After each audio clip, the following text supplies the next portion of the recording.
നമസ്കാരം. ഞാൻ നിങ്ങളുടെ കലാമണ്ഡലം ഗിരിജ രാംദാസ്. എൻ്റെ ചാനലായ നന്ദനം ആർട്ടിസ്റ്റിക് അരീനയിലേക്ക് എല്ലാവർക്കും സ്വാഗതം. ഞാൻ ഇന്നിവിടെ പറയുന്നത് ചെമ്പരത്തിയുടെ ഔഷധ ഗുണങ്ങളെക്കുറിച്ചാണ്. ഈ വള്ളിപ്പടർപ്പുകളിലൊക്കെ ഉണ്ടാകുന്ന ചെമ്പരത്തിയും പൂവൊക്കെ കാണുമ്പോൾ പലരും ചോദിക്കും, ഇതിനാണോ അത്ര വലിയ ഔഷധ ഗുണമെന്ന്. അത് ഇപ്പോഴത്തെ കാലത്ത് ചോദിക്കുന്നതിന് ഒരതിശയോക്തിയില്ല. കാരണം എന്ന് പറഞ്ഞാൽ പണ്ട് കാലങ്ങളിലൊക്കെ ആണെങ്കിൽ ഈ ചെമ്പരത്തിയിലയും പൂവൊന്നും ഇല്ലാത്ത ഒരു വീടുകൾ പോലും ഇല്ലായിരുന്നു. പണ്ടൊക്കെ സ്ത്രീകളും കുട്ടികളൊക്കെ കുളിക്കാൻ പോകുമ്പോൾ ഈ ഇലയും പൂവൊക്കെ പറിച്ച് താളിയാക്കി തലയിൽ തേച്ച് കുളിച്ചായിരുന്നു എല്ലാവരും വരാറ്. കുളി കഴിഞ്ഞ്, അതായത് കുളത്തു നിന്നൊക്കെ കുളിച്ച് വരുമ്പോൾ, ഇനി കുളത്തു നിന്ന് അല്ലെങ്കിൽ പോലും വീട്ടിൽ നിന്ന് കുളിക്കുകയാണെങ്കിലും ഇതിൻ്റെ ഇലയും പൂവൊക്കെ അരച്ച് തലയിൽ തേക്കുമായിരുന്നു. ഇന്ന് അതിൻ്റെ സ്ഥാനം കെമിക്കൽസൊക്കെ അടങ്ങിയ ഷാമ്പു ആണ് കൈയടക്കിയിരിക്കുന്നത്.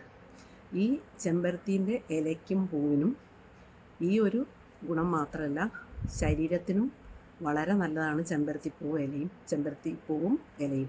അതായത് ഈ ചെമ്പരത്തിപ്പൂവും ഇലയും നാളികേരപ്പാലും ശർക്കരയും 2-3 തരി ഏലക്കായും കൂടി ഇട്ടിട്ട്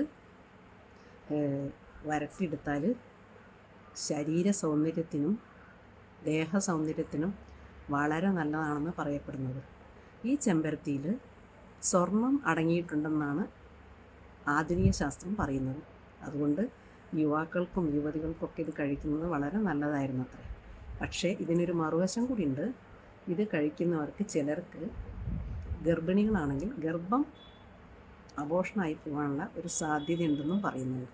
അപ്പോൾ അതുകൊണ്ട് അകത്തേക്ക് കഴിക്കുന്നവരെന്തായാലും സൂക്ഷിക്കണം. അല്ലാതെ ഇത് തലയിൽ തേച്ച് കുളിച്ചാൽ വളരെ നല്ലതാണെന്ന് അനുഭവസ്ഥരായ പലരും പറഞ്ഞിട്ടുണ്ട്. മാത്രമല്ല ഞാനും എൻ്റെ അമ്മയും അമ്മൂമ്മയൊക്കെ ഇത് ഒരുപാട് തേച്ചിട്ടുണ്ട്. ഞങ്ങൾക്ക് നിറച്ച് മുടിയുണ്ടായിരുന്നു. ഇത് തേച്ചുകൊണ്ടാണ് മുടി ഉള്ളതെന്ന് അറിഞ്ഞൂടെ. പക്ഷേ ഇതുകൊണ്ട് നല്ലൊരു ഗുണമുണ്ട്. കാരണം നല്ല തണുപ്പാണ്, രാത്രിയിലൊക്കെ നല്ല ഉറക്കം കിട്ടും. അപ്പോൾ ചെമ്പരത്തിയിലയും താളിയും കഴിയുന്നതും എല്ലാവരും ഉപയോഗിക്കാൻ ശ്രമിക്കുക. ഇപ്പോൾ വിപണിയിലൊക്കെ അതിൻ്റെ ഇൻസ്റ്റൻ്റായിട്ട് പൊടിയും ഇലയൊക്കെ പൊടിച്ച് കിട്ടുന്നുണ്ട്. ഇനിയിപ്പോൾ വീടുകളിലില്ലെങ്കിൽ അങ്ങനെ വാങ്ങി ഉപയോഗിക്കാം. പക്ഷേ ഏറ്റവും നല്ലത് വീടുകളിലുള്ള ഉണ്ടാക്കുന്നതാണ്. ഈ ഒരു അറിവ് നിങ്ങൾക്ക് ഇഷ്ടമായിട്ടുണ്ടെങ്കിൽ എൻ്റെ ചാനൽ എല്ലാവരും സബ്സ്ക്രൈബ് ചെയ്യുക, ഷെയർ ചെയ്യുക, ലൈക്ക് ചെയ്യുക. Thank you.